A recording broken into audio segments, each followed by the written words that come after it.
Hey everybody, and welcome to another 9x90 episode. We are going to be speaking with Chris today about a very, very interesting topic that we have not covered on the show yet, but I think is highly relevant to a lot of you out there. With your own company, looking at potentially acquiring or being acquired one day. So I want to thank Chris for coming on and taking time to cover this very interesting topic with us. Tell us about what he's doing in the M&A space and how you can reach out to him later. But first things first, I think we want to hear his origin story, how he got started, why he's totally awesome in this space, and why you should definitely be working with him. So, Chris, the floor is yours. Hey guys, I'm Chris Alman, the founder of Equip Financial Partners, where really, my goal has been to work with owners on an exit strategy and understanding their personal finances so that when they are ready to exit their business, whether that's right away or at some point later on in the future, that they have everything organized and ready to go. Awesome. Okay, so how old is Equip Financial Partners? Yeah, so I am just over the 1 year mark from last year. It's an interesting journey, and I look forward to kind of going into that a little bit more with you. But yeah, just crossing over that 1 year mark. So happy to have made it this far. Yeah, definitely. What did you do before starting Equip Partners that led you here? Yeah, so I've been in the wealth management, the financial planning space for a little over a decade, and have gone down that path so long that I just kind of really understood how the wealth management side works, how investments work, and things like that. But one of the things that I learned really, I guess it was probably 3-4 years ago, I came across a business owner that was looking for advice. Right, they wanted to understand how to really get the wealth that they've built in their business out. Okay. But what I was finding is that they were saying that every time that there was, someone that they would reach out to for financial planning or whatever it might be, they always felt like they were being sold something. Like it's like, yeah, are you selling your business? I'd be happy to kind of take that from you and manage the assets when you get done. That's kind of the story that I was hearing over and over. But so before financial planning, before I got into that, I actually flipped houses. So I worked with investors kind of on that, got some experience there. So I really understand the real estate aspect of investing, which is another thing that a lot of owners have. They have real estate, and being able to understand how that works into everything also just kind of made that transition very natural to go from the wealth management, financial planning into more of the exit strategy and how to extract that wealth out.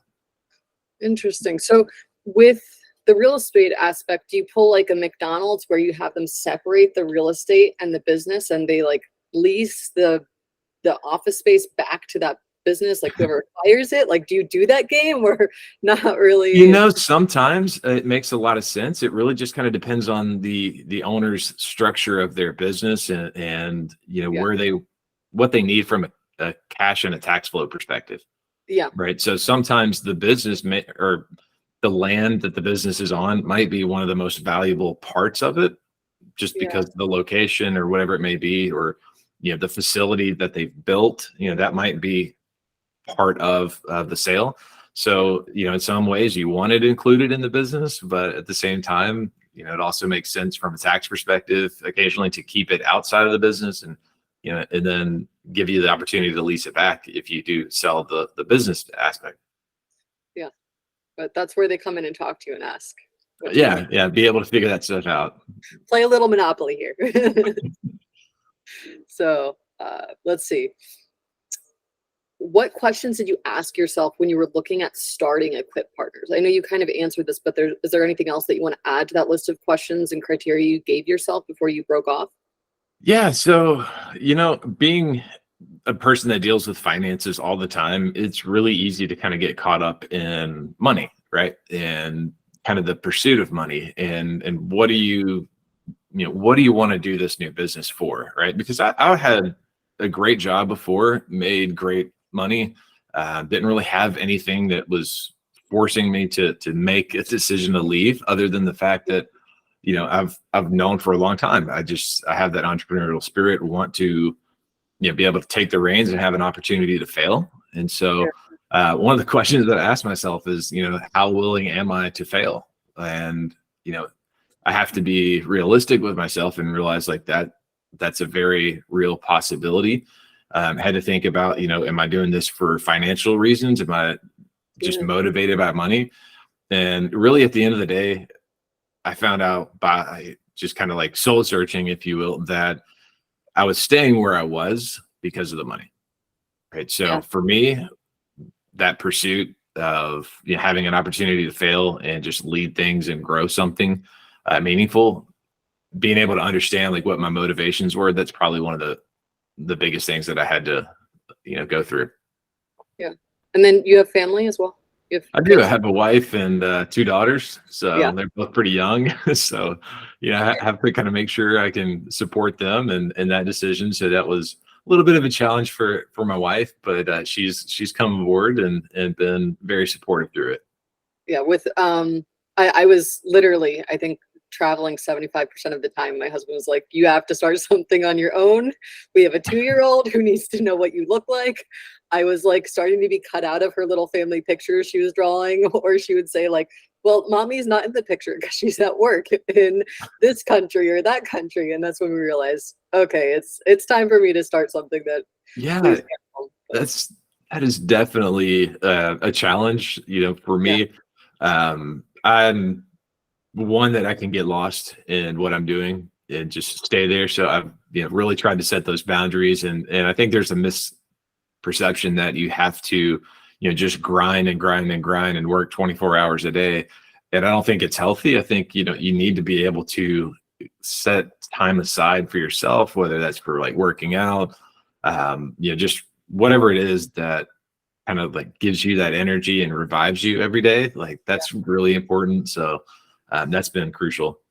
Absolutely. Because you need to give your all at work, and you also need to give your all at home. And then you need to like find that way to like decompress between everything else. Yeah. And there's not really, the work-life balance thing. It's more so of just going back and forth. Right. And when you're on kind of like riding the bike, when, you have one foot on one side and one foot on the other, and you just try to keep going so that you stay in balance. Yeah. Yeah, absolutely. We the deal we have is Mondays. I have no guilt as long as I want to stay in the office. I could do like a 16-hour day, but every other day I have to unplug, and like there's no devices from like 5 p.m. until 8 p.m. when they're awake, like until bedtime. But yeah, I mean, if your girls are older, probably it's a little bit longer window because they stay up later. I try to get them in bed as early as I can. We do the same. And my husband was like, when I moved their bedtime to 7, he was like, why? I was like, we need time to recharge. That's exactly it. But yeah. All right. So let's see. What made you decide to focus specifically on business exit strategies? Because you worked in wealth management, you worked with all these different ways to create wealth for your clients. What made you decide to focus on this? So right now, there's one of the biggest opportunities out there for helping people kind of in that business owner space, right? Regardless of the size of the business. And, you just look at the baby boomer generation. Many of them started their own businesses, not because they wanted to start a business, just because they love what they do, right? And that's what most people start a business for. And they're all kind of getting to that point where they're starting to retire. It started a couple of years back, and then now they're kind of to that point where the last kind of generation of the baby boomers is, in the next 5-7 years, most of them will be retiring. And one of the things that I learned just a few years back was that it's roughly 50% of owners exit their business unexpectedly, whether it's health issues, they pass away, just divorces, disagreements, whatever it may be. About half of the time that's what happens. And then when you look at it from a broader perspective, even from a small business up to like the lower middle market, only about 20% of businesses will sell. And then kind of on top of that, you have the fact that almost 70, I think it's 78% of owners are counting on their business and the wealth that they've built in it to be able to retire, like to be able to have a life after. And even if it's not retirement, like if they're counting on the business to be able to provide for their next business venture or whatever it may be. And so there's a big issue there. If only 20% of businesses actually sell and 78% of them are counting on the money from the sale, like where does that leave most of them, right? Yeah. So it's terrible. I mean, my granddad was a small business owner, ran a construction company all across the Southeast, built metal frame buildings like hospitals and Fred's, Dollar Generals, things like that. Yeah. And super smart guy. He still is. I mean, he's sharp as a tack at 85. Yeah. And the problem that he ran into is that he never built up people around him. All the business was essentially done through him. He was that key, the linchpin, and he ended up having some health issues and couldn't get out. Like he just couldn't get around and shake the hands. So at the end of the day, he didn't have anything to show for. Yeah. And that's too common. So that's kind of why I wanted to focus on that. Just really try to make a difference and change those outcomes so that we can see, more owners having success. Yeah. No, I that totally makes sense. You looked at the numbers and you said, look, there's a huge opportunity here. People are losing and I could create a win-win situation. Right. Yeah, I get it. I'm on your level now. Yeah. So one of the things though about, thinking about exit strategies though, one of the biggest misconceptions I have that I face all the time is that, exit planning or exit strategy, it's something that you do, a couple of years before you're ready to exit. Okay. It's really not. It's just having good business strategy and focusing on building transferable value. So you can start doing that on day one, right? Yeah. Like you start focusing on what makes your business actually valuable, what makes it unique, right? And then lean into those things, and then the cash flow and all that other stuff follows. But it also makes sure that you have contingency plans. You've got the right insurance for key employees and things like that.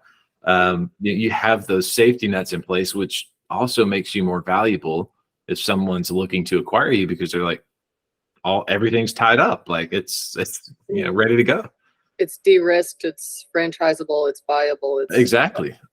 So you're not, doesn't mean just having an exit plan doesn't mean that you're planning to sell. It just means that you're planning to have a business you can sell. Yeah. And then do you have some sort of checklist that people can look at? So I do have an exit readiness questionnaire that I've put together. I think I may send you a copy of it, but Yeah, it's a really great place to start, right? There's around 50 questions or so on it, which sounds like a lot, right? It sounds like, oh man, that's daunting, but it's really simple. It's just, 1 through 6. It shouldn't take you more than probably 10 minutes to answer all the questions there, because you should go with your gut answer. But what I've done is essentially all the questionnaires that are out there. I've seen most all of them from, high level institutions that are doing like incredible M&A activity with $100 million companies. And I see the questionnaires that they've used. I've seen questionnaires on the other end of the spectrum. And so what I've tried to do is consolidate it down into the most meaningful things, so that if you went through that process, you took a few minutes and sat down, you would be able to see the things that you have either done really well that make your business, fall on the upper end of the range of multiples when you get ready to sell, or what you need to work on. Right. So it's a really great tool to have and to be able to use. That's probably one of the things I'm most proud of, because I use it every time I bring on a new client. Yeah. Yeah. We all have that questionnaire that kind of guides, like, when we're doing a web dev project, making sure that we have the hosting domains and all of that stuff. What are their technological requirements? Now we're gonna sidetrack from the script just for a second. Okay, so you have this 50 question questionnaire that takes you 10 minutes, but would probably take other people a little bit more time.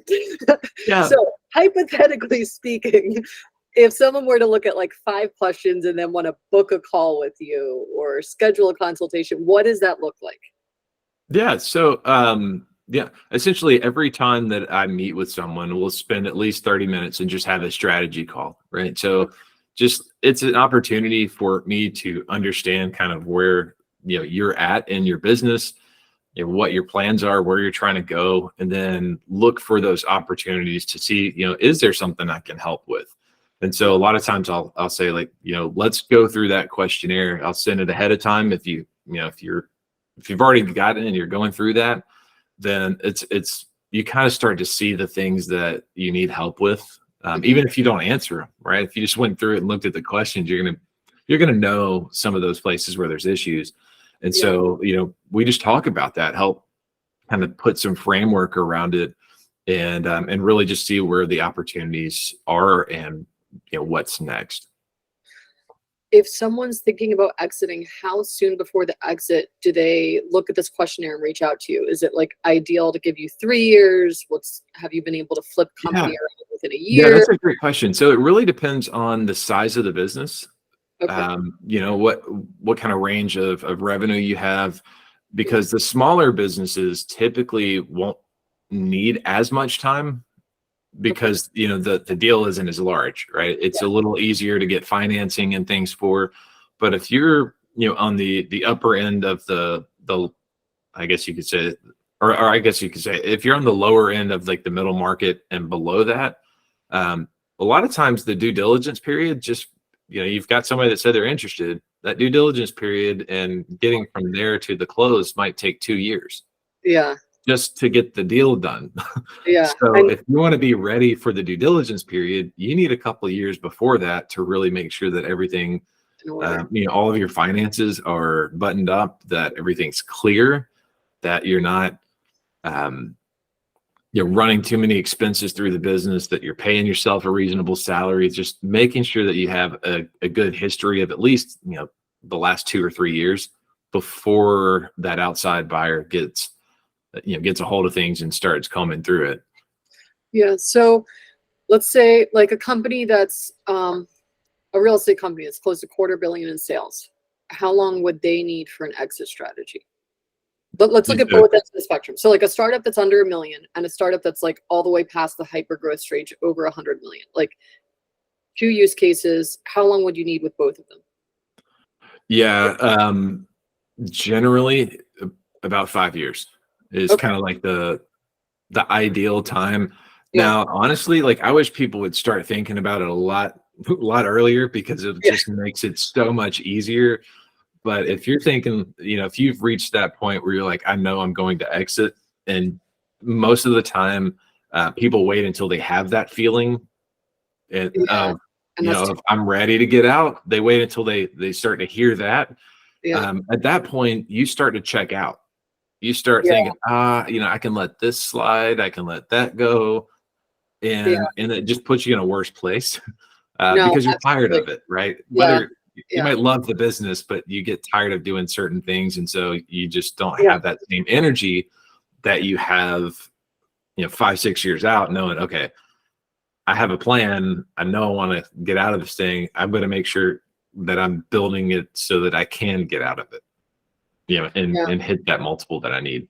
That's very true. My So, parents used to so my dad had his core business, but then he always thought it was fun to start these like businesses on the side that profited from the core business, and then he would exit them. And I asked him one time when I was like in high school, I think, how he made that so smooth, because it seemed like a just a bicycle shop, like make the bicycle, sell it, like. And I granted I was only in high school, so it was like yeah. I didn't know that much about business, but it was like I don't think a lot of people just make businesses like this and send them off. But he said that they would get mentors and people on the board that they wanted to acquire the business in the beginning, seeing how quickly they made it. So then they were kind Yeah. of like primed, so they'd get excited about wanting to own that business later on. But That's a yeah, that's a really great idea. I haven't thought about it from that perspective, like having your board and those people actually want to take the business from you. But yeah, yeah, that's a great way to do it. there's a founder of, I don't remember which company she was a founder of, but Yahoo acquired her company, and I had asked her what she thought of that strategy. She said the company that Yahoo ended up acquiring them because the CEO at the time was on her board, And so when she was asking for advice about the exit strategy and who they should be acquired by, the CEO was like, no, don't go with that deal. I'm sure you could get something better. And then she came in with something better herself. So, yeah. But anyways, so okay, we took a total side Yeah. from our plan for today. Let's see, where did we go? Yeah. Well, one of the things that I always say is like you should be building the business that you would never want to sell. Right. Yeah. Like build the business that you would never want to sell because it's just so good. Yeah. Because when you get it to that point, other people want it. Yeah. Right. I mean, it's that they're gonna start to covet kind of what you have because it's so good, whether Yeah. that's a good thing or not for them to want it like that. But that definitely happens. They see that growth, they know that there's something special, and it definitely attracts more people. Yeah. Just like with in going for investors, rounds of investment with startups, or like, you don't go for the money when you need it. You go for the money when you don't need it, and people are dying to get their golden ticket to be a part, to have a slice That's of the exactly pie. it. But so let's see. You already told us it took you a year. You've been in business a year. Let's see. What were some obstacles that you were surprised to face in your earliest months working on Equip Financial Partners, and how did you overcome them? Yeah. So the first thing that I had, well, I kind of knew that it would take a little bit to get started, but I didn't know how long it was going to take Yeah. from a compliance perspective, just to Oh, register, yeah. because a lot of the conversation comes down to giving financial advice, and so if you give financial advice, you have to be registered as a financial advisor. And I hate that term because we all know a financial advisor, and there's probably some good ones out there, but there's a lot of salespeople too that are just out to make a buck, sell a product, get a commission. And because I've always kind of been in the fee only fiduciary space where you're paying for advice, and that's it. It doesn't change the outcome. Because of that, just looking at it from that compliance perspective, getting everything buttoned up and making sure that it works, just that was probably the biggest hurdle. It took several months just for the state to be able to say that the way that I want to do business is okay, because most of the compliance people were trained on that brokerage model, which is built on sales and investments. Yeah. And that's not my biggest priority. So they're like, How wait a second here. What are you trying to pull? And it's like, yeah, I'm just trying to do it the honest way, or in the way that I feel like is the best possible method to provide that advice, but they're not structured for that. So that was a hurdle. And then really just the other thing was learning how quickly you need to be able to adapt and just change the direction that you think you should go. And that actually, it's funny. I'm actually launching another business next week. So, Okay. and it's very complimentary, not getting, into the weeds, but more in like that fractional CFO space. Okay. Because the conversations that I'm having with owners about the exit strategy, I ask, where are you going? Where are you at this year? Where are you going to be next year? And looking at it from a cash flow perspective, Yeah. they don't know. They have a CPA, they have a bookkeeper, they have all the right people, except they are not able to look forward. So, just being able to see that and recognize sometimes the thing that you are the most passionate about, the thing that there's a ton of value for, there might be something else that's in the way of having that conversation. Yeah, absolutely. No, I get it. So you now are adding to your bouquet of offers the ability for people to schedule monthly or quarterly advice calls with you to kind of look at their strategy and structure out how their year's going to go. Yeah. A lot of the cash flow projections, just being able to build out a budget, be able to, track against that budget, have, the forecasting aspect of it, looking at, labor, the productivity of the labor that they have, because that's really one of the biggest drains.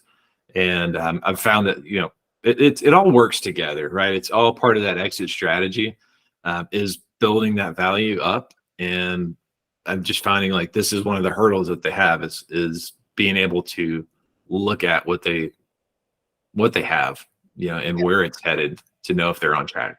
I tell my people when they're like, I need help with this, I'm like, look to see if there's AI to help you do the things you don't like first, Definitely. faster, because they're afraid of AI. And I'm like, look, it's not there to take over your job. It's there to do the parts of the job that you hate. And if you can't find any app to help you, then we'll hire another person. But it increases their productivity too, because they now have like all these apps and they're able to, the things they weren't good at or struggled with, they've automated, just getting them there. Instead of being so quick to just hire like 5 more people for them, and each of those people could have been replaced by AI, and then we need to fire them because AI does replace them. Yeah. The other thing too that I see a lot is that owners aren't always paying themselves enough, or they're not, especially in the startup stage. It's perfectly normal to not pay yourself that kind of full market rate. Yeah. But you need to be tracking that sweat equity, whether that's as basically, deferred compensation that, you will be paid at some point, or, if you have partners or investors, especially, you want to make sure that you can justify that salary and what you're doing. And, if you're looking to be acquired and you're not paying yourself a reasonable salary, like I've met several owners in the last couple months that have been paying themselves $40,000 a year. Yeah. And they should be paying themselves, closer to 300, 400,000. So, they're taking distributions out. But one of the first things a potential buyer is going to look at is, how much are they going to have to pay to have someone do your job? And if the market rate is $300,000 or $400,000, you're kidding yourself on your profitability. Yeah. It makes your profitability look great, but it's not realistic. Yeah. So that's very, very, very true. Yeah, so that's the kind of stuff that I'm doing, starting next week. Yeah, because my husband and I, we invest a lot in real estate, and now we were looking at like buying a franchise or a business that somebody's looking to exit. And that's a really good point about the profitability is skewed when the owner is paying themselves so little. Yeah, and there's a lot of other add backs, things that they're going to scrutinize on your when it comes down to the EBITDA and looking at the profitability. But I mean, at the end of the day, that's typically one of the biggest red flags right off the bat. So if you're not paying yourself a reasonable salary, you really should. There's compensation studies out there. They're not always the greatest. If you got the Bureau of Labor Statistics, like they put together some great information that gives you a starting point. But honestly, just ask yourself, if I was going to hire someone to do my job, or if I was being acquired and that person wanted me to stay on to do my job, how much would I want to be paid? Yeah. Because odds are that's the fair, that fair rate. Yeah. And that's another aspect to look at is I have some friends who they invest and they say when their companies are sold, the founder sometimes has to lock in that they're going to stay on for 5 years with the salary they were paying themselves. And if they were paying themselves peanuts, they're now working for peanuts for 5 years after an acquisition. That's like, oh my gosh. Yeah. That's instead of celebrating your morning. So at what point, we keep going back to like the startup advice. So let's go back to your startup.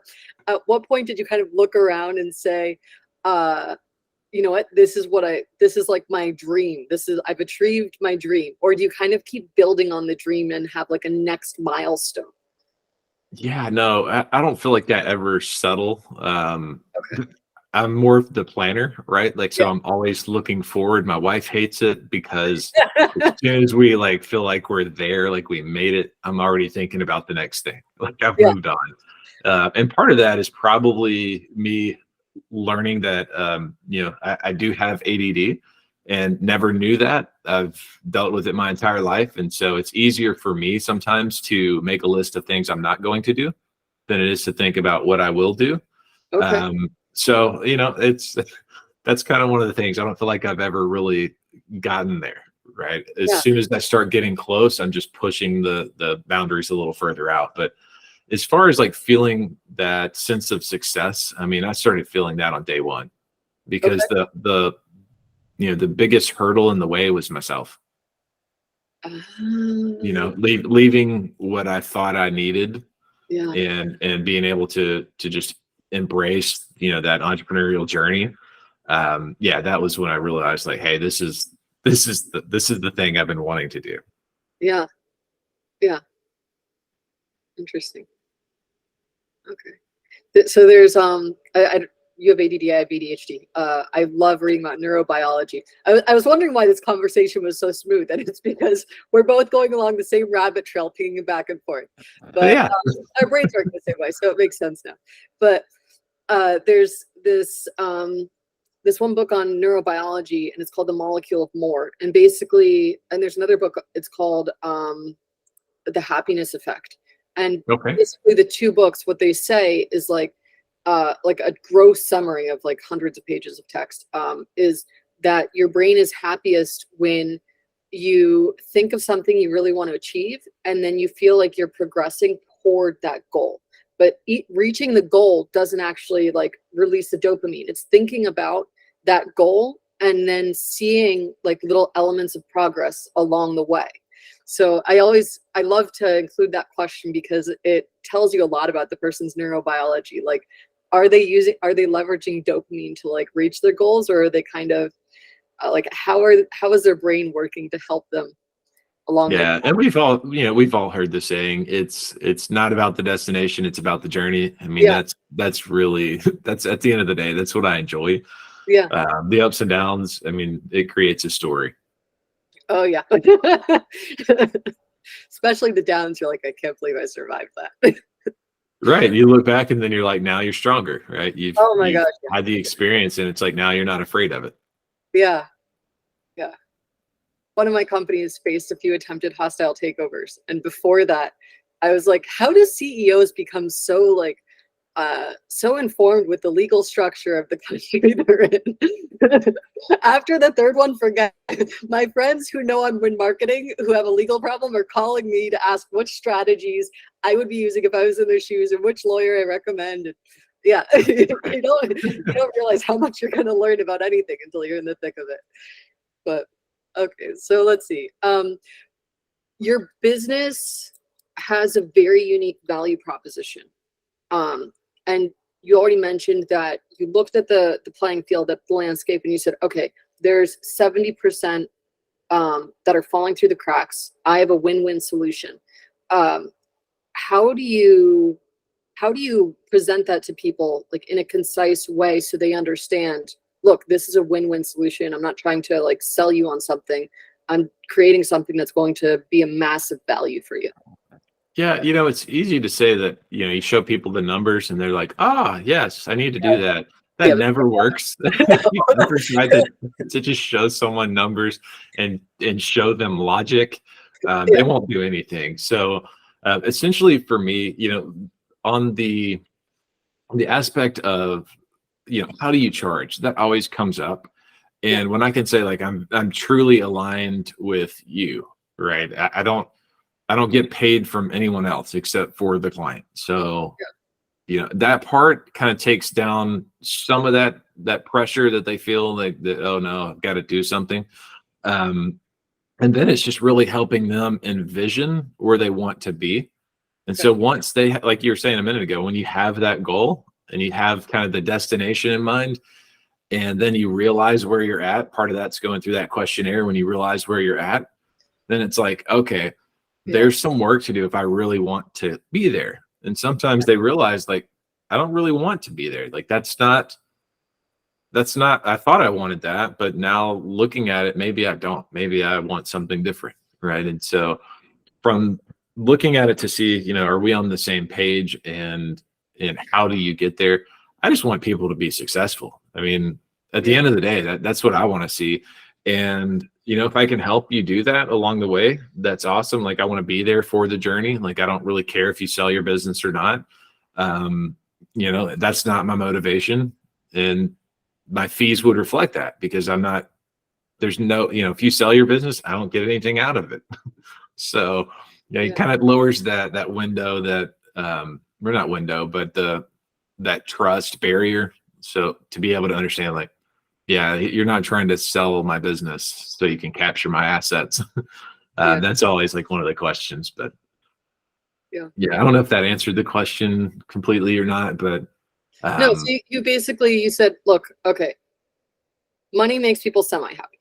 Making people successful and making money while making people successful makes you ultimately happy. That makes everyone happy. There's very few people who are lucky enough to be able to structure a business where they make money by making people successful. You figured it out. Trying to. Yeah. Right. It's like you still find those hurdles. It's like, the exit strategy, it's not really about exiting. It's like I said, it's about building transferable value. But when they always think of it as selling, and that's really not what it's about. But it's unfortunate because that's what the industry always talks about. So that's what people think. So yeah, just trying to educate a little bit more so that you realize like, hey, it's just good business strategy, that once they kind of start to see it that way, it changes the conversation. Okay. So you have to help them have like this emotional shift. Yeah, it's like going to the dentist. People don't want to hear what they need to change. Like you've got a toothache, you're like, oh my gosh, they're gonna have to do a root canal. They're gonna have to pull my tooth. And it's like you finally go in and you realize it was just one little thing was stuck in between your teeth. And it's like, oh, that was simple. But you're terrified of it. So it's kind of like exit planning is the same way. I don't want to talk about it because if I start talking about it, it might happen. Same thing I hear with, I only know the only people that I know that die are the ones that have a will. It's like, that makes no sense at all. It doesn't, you're not going to die just because you have a will. You will leave your family in a lot better place. If you have that, but it's not going to cause it. So my husband and I update ours on the 5s and the 0s. So if the year ends at a 5 or a 0, we update the will, and that way it's not like tied to us having a fear of something. It's just tied to like a random number on the calendar. Take some of the emotional aspect out of it. That's a challenge. It's the same way with your business too. If you can step back and look at it as a true, like as a business instead of personally, makes it a lot easier. So is there a movie or book or mentor who kind of gave you your like aha moment, or how did you kind of get here? So I love to read, but I hate reading fiction and that kind of stuff, like the fun stuff. Like for me, the fun stuff is business books. Like I love Michael Gerber's The E-Myth. Like that's a really great book. That is, I really enjoyed what's it called? I'm drawing a blank. Oh, the Common Path to Uncommon Success. I don't know if you know John Lee Dumas, the Entrepreneurs on Fire. It's got that podcast. He wrote that book, and it was just really interesting because all he does is interview entrepreneurs every day. So, he kind of like compiled all the information that he's learned from so many people over, 13, 14 years into a book. And it's like, that was really helpful to see that a lot of the way that businesses really become successful is not because they're doing something that's new or different or just wild and crazy. It's just because the common things of being consistent, showing up, that stuff. And then there's the one thing, so just kind of like, I forget the guy's name that wrote that, but the one thing, that was a very good one. So, but there's a ton of others. I mean, I could literally go on and on about all the business books that I really love, but I won't. We can include links to some of them in the show notes so that you guys can hop over there and see what they are. Yeah, perfect. Let's see. What were a few surprising lessons that you learned when you first launched Equip Financial Partners? Yeah, I think the biggest thing that I had to figure out right off the bat with, look as far as a surprise goes, is realizing that sometimes the credibility and everything that you've built at one company doesn't necessarily follow you. Right. And I didn't expect people to leave the business I was at and come with me. A lot of them wouldn't have fit what I'm doing anyways. But I'd also built, a lot of connections through LinkedIn and was having conversations with owners about like exit strategy. And we were having people call the office and asking me about that. wanted to talk to me. And I was like, okay, well, I'm at a point right now. I can confidently say, if I leave, I can continue to do this. And Yeah. then I did, and that was not the case. It was crickets for a couple months, really, before any kind of connection or call came in.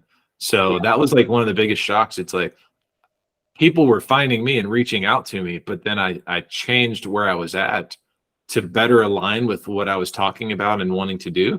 Yeah. And it was like, hold on, wait a second. And so yeah, that was kind of a surprise for me. Yeah. I get it. Yeah. One of the first things I do with founders whenever I work with them is we build up their personal brand, so that, because Yeah. entrepreneurs tend to love like big challenges, and so they're going to change from company to company over the years. But once we've built out their personal brand, they have that platform to follow them from company to company. But it also makes their company so much more resilient to competitors, because if the founder is the core value of the business, then when somebody else tries to launch something similar, well, I don't work there, so how can you copy my value? Like, Right. yeah, But that also, it can become a challenge from an exit perspective, yeah, because if your business is you, that's that makes it kind of tough. And we've seen that, I think, through different YouTube personalities and things like that. People find their channel and they want to, buy that audience from them. And then they do, and they fail because that person's not there. So yeah, if you can sell it, if there's people willing to buy it and buy from you, you just have to realize it may not continue like it did when you were there. yeah, And I know for a lot of owners, that legacy, what they leave behind is super important, and it's a challenge. You start to feel that regret if you're not careful. yeah. Two sides of the coin. Yeah, yeah. Uh, all right. So, what are some tools and tactics that you use to manage your time and team effectively? Yeah, I think just the first thing, just as far as tactics, just having that open line of communication, really just being able to, talk about things, find out where the breakdowns are without having that fear of, being fired. I know too many people that have, I mean, I've seen it in the past too. It's like you're afraid to say anything because as soon as you say something, you're like, all right, now I'm on the short list.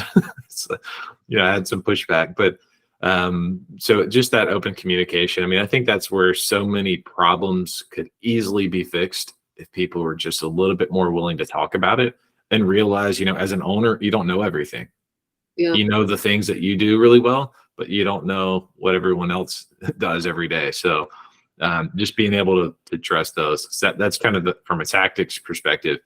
As far as the tools, one of the best tools I've found just for me in managing time and like my focus, it has been Wavebox. So I don't know if you're familiar with Wavebox, but it's a browser that's built on top of Chromium. All of your Chrome extensions and everything will work in that browser, mhm, but it allows you to just segregate things differently so that you can kind of bucket groups of tabs, and it sleeps tabs when you're not using them, so it's not draining on the resources. Um, you can actually have multiple cookie containers inside the same browser. So, I know it's been a challenge for me in the past to have two different Google accounts open in the same browser. You had to like either open an incognito and move it over to another monitor or something just to be able to do that. yeah, Now they're both open. I've got a cookie container for the business and a cookie container for like personal stuff. So that's been a great tool. Just found that about 6 months ago, okay, and it's been a game changer from a person that deals with focus. yeah. Let's check it out. I just typed it into the browser so I can look at it after. Yeah, yeah. Um, It is a paid browser, so just FYI, yeah. be prepared. But Well, something that epic, I'm sure. You wouldn't expect it to be free. Um, what is the best way for entrepreneurs to get in touch with you? Is it Quora, LinkedIn, Facebook page, email, website? yeah, generally, My website's great. Always happy because there's plenty of information there. So if you just want to learn more about me, but I'm pretty active on LinkedIn. I do try to post a video as well every week to LinkedIn and to YouTube. So I've got a YouTube channel as well. If you just search for my name, you'll find it. Pretty easy to find. But yeah, those are both great places just to reach out. I'm also happy for anybody to email or call. Yep. Unfortunately, I do answer the phone most of the time. So for me, because that means there's a lot of telemarketers and things like that. But we all deal with that, and whether it's a good usage of time or not, I don't know. But I do know that I have a lot of great conversations, and at the end of the day, relationships matter. So yeah, people do work with people. So LinkedIn, exactly. YouTube, and your website. What's your website URL again? Yeah, it's equipfp.com. So EQUIPFP.com. All right, got it. Okay, and then last thing, we're wrapping it up. Yeah. If you have something to offer the audience, like maybe part of your questionnaire, this is where you would mention it. Yeah. So like I said, that questionnaire is probably one of the things that I am most proud of. Like I said, it is somewhat long sometimes, but if you're willing to just take a few minutes to do that, I think it'll be immensely helpful for someone that runs a business to be able to see it and look at it objectively and know what you need to do if you ever plan to sell. And the other thing is, if you plan to die at your desk, or die on the battlefield, it's a messy one, right? Like, it's a messy exit. It's still an exit. So if you're going to do that, you need to be preparing differently. So having that conversation and that realization with yourself kind of early on is probably pretty important. So that questionnaire will help you kind of see where you want to go. And then on the questionnaire, you include the link where people can book a call with you. Yes, it's on the questionnaire as well. Yeah, so you shouldn't have any trouble. All right, so you all know how to get in touch with him. You can go to the show notes, go to his interview page, download that, and check out the questionnaire, catch up with him, LinkedIn, YouTube, you have his website. Chris, thank you so much for taking time to speak with us today, share your insights and your story. For those of you who are not sure if you're going to do an exit or not for your startup, now you have so much information to get you started on that path. Remember, you have a 5-year countdown. So if you're thinking of changing it all within the next 5 years, you should be checking out that questionnaire today. I look forward to seeing you all on the show next time. Chris, do you have anything? Hey, I just really appreciate the time today, and really wish that everyone would start sooner. Yes, of course. Take care, guys. Thanks.